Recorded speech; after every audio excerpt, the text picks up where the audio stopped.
This is Matthew Robert Payne. This is the prophetic protocol in church, chapter 2, and the chapter that this is called is Prophecy Makes Sense, not tongues I've got written, but you'll only see the heading on YouTube, Prophecy Makes Sense.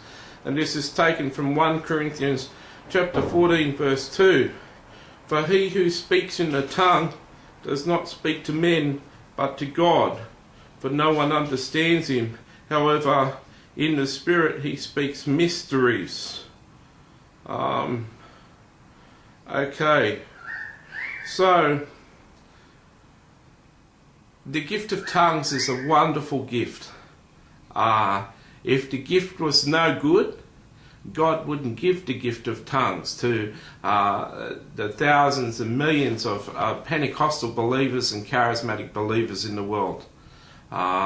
The gift of tongues really fires up your spirit and really energizes you, and it's a terrific gift to pray in intercessory prayer, because all you have to do is think of a person and then launch out in tongues, and you know the Holy Spirit's praying through you.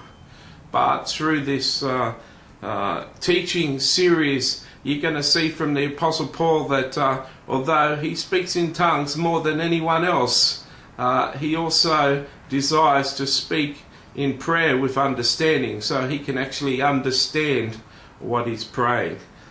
So, for he who speaks in a tongue does not speak to men but to God, for no one understands him. However, in the Spirit he speaks mysteries. To the demons he speaks mysteries. To Satan he speaks mysteries. The language is confused to all people. When it's a personal tongue, so it's spoken to God only. It's between you and God.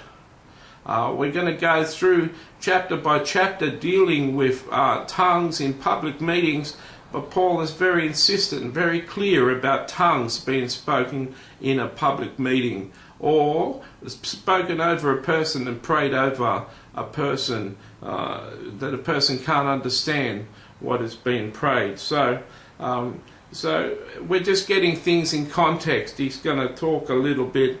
He's talked a little bit about tongues, and then we're going to go on to chapter 3.